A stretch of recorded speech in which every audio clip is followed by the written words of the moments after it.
بسم اللہ الرحمن الرحیم۔ السلام علیکم ناظرین، انتراگ نیوز کے اس خبر نامے میں آپ سب کا خوش آمدید۔ میں آپ کا میزبان محمد یونس کھٹانہ نظر ڈالتے ہیں کچھ بڑی اور اہم خبروں پر۔ جموں و کشمیر ہائی کورٹ نے جمعرات کے روز ڈوڈا سے تعلق رکھنے والے ایم ایل اے مہراج ملک کے خلاف دائر پبلک سیفٹی ایکٹ کیس کی سماعت کی، تاہم عدالت نے معاملے کو ملتوی کرتے ہوئے اگلی سماعت کے لیے 27 دسمبر 2025 کی تاریخ مقرر کر دی گئی ہے۔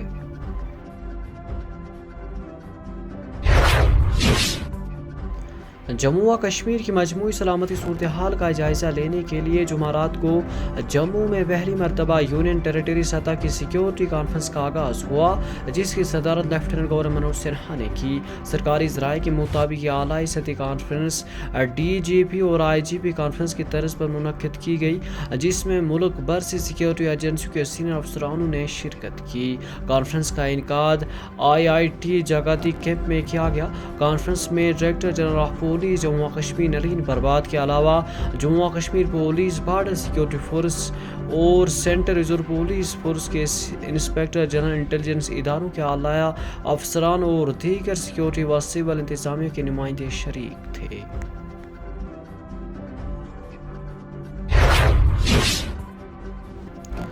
منشیات فروشوں کے خلاف کارروائی کو وسیع پیمانے پر جاری رکھتے ہوئے شوپیاں پولیس نے 2 رہائش مکانوں سے بھاری مقدار میں بھنگ جیسا ممنوع مواد برآمد کیا ہے۔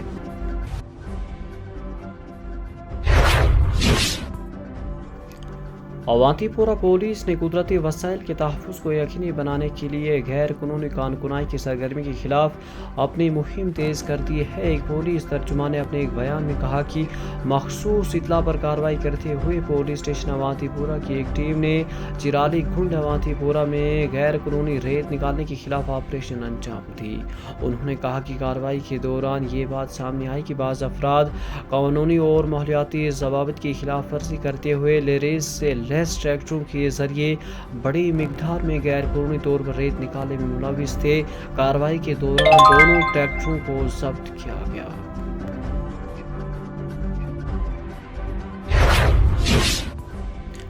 سری نگر کے کرن نگر علاقے میں جمعرات کی صبح آتش زدگی کے ایک واردات میں CRPF کے بنکر سے منسلک ایک 2 منزلہ ڈھانچے کو نقصان ہوا۔ محکمہ فائر اینڈ ایمرجنسی کے عہدیداروں نے بتایا کہ آگ لگنے کے بارے میں اطلاع موصول ہوتے ہی فائر ٹینڈرز کو جائے موقع پر بھیج دیا گیا، جنہوں نے آگ کو قابو میں کر کے اس کو مزید پھیلنے سے روکا۔ انہوں نے کہا کہ اس واقعے میں CRPF کے بنکر سے منسلک ایک 2 منزلہ ڈھانچے کو بھی نقصان ہوا۔ ان کا کہنا ہے کہ آگ لگنے کی وجوہات معلوم کی جا رہی ہے، تاہم کسی جانی نقصان کی کوئی اطلاع نہیں ملی۔ واضح رہی کہ وادی کے شہر و دیہات میں آتش زدگی کے واقعات میں اضافہ دیکھا جا رہا ہے، جس سے لوگوں میں تشویش کی لہر پھیل گئی ہے۔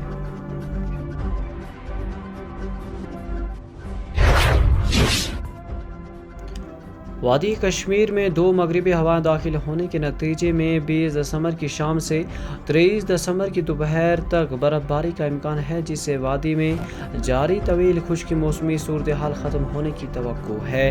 کشمیر ویدر کے مطابق جموں و کشمیر میں 18 اور 19 دسمبر کو موسم عبارآلود مگر خشک رہنے کا امکان ہے۔ انہوں نے کہا کہ 20 دسمبر کو موسم مجموعی طور پر خشک رہنے کا امکان ہے، تاہم وادی کے کچھ پہاڑی علاقوں میں خاص طور پر سونا مرگ، دراس، بانڈی پورہ اور کپواڑہ اضلاع کے کچھ پہاڑی علاقوں میں ہلکی برف باری کا امکان ہے۔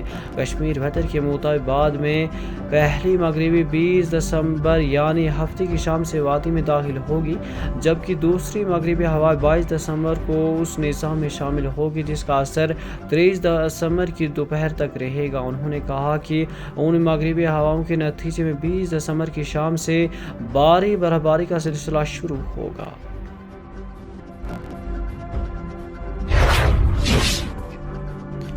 جموں و کشمیر BJP کے جنرل سیکرٹری اشوک کول نے بہار کے وزیر اعلیٰ نتیش کمار کی جانب سے ایک مسلم لڑکی کا حجاب ہٹانے کے واقعے کو غلط قرار دیتے ہوئے کہا کہ وزیر اعلیٰ کی عمر کو مد نظر رکھتے ہوئے یہ عمل بظاہر غیر ارادی محسوس ہوتا ہے۔ پلوامہ ضلع کے پتی پورہ لاسی پورہ میں منعقد BJP کارکنوں کے کنونشن کے موقع پر میڈیا سے گفتگو کرتے ہوئے اشوک کول نے بہار کے وزیر اعلیٰ اور حجاب پانے والی لڑکی کے درمیان پیش آنے والے واقعہ درست نہیں تھا. انہیں لڑکی سے حجاب ہٹانے کے لیے نہیں کہنا چاہیے تھا. تاہم ان کی عمر کو دیکھتے ہوئے ایسا لگتا ہے کہ یہ عمل جان بوجھ کر نہیں تھا.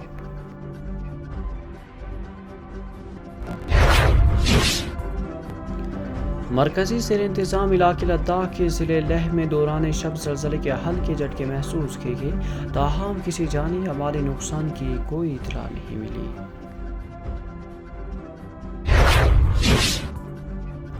کرائم برانچ کشمیر کے اقتصادی جرم ونگ نے جعلی نوکریوں کا جھانسا دے کر دھوکہ دہی اور سازش کے ایک مقدمے میں 2 ملزموں کے خلاف چارج شیٹ داخل کی ہے. ونگ کے ایک ترجمان نے اپنے ایک بیان میں کہا کہ کرائم برانچ نے جعلی سرکاری نوکریوں کے ایک کیس میں وزارت ہند کے 120 اور 420 بی کے تحت زیر FIR نمبر 8/2024 میں 2 ملزموں کے خلاف چارج شیٹ داخل کی ہے. انہوں نے کہا کہ یہ چارج شیٹ عدالتی فیصلے کی چیف جوڈیشل مجسٹریٹ بڈگام کی عدالت میں داخل کی گئی ہے.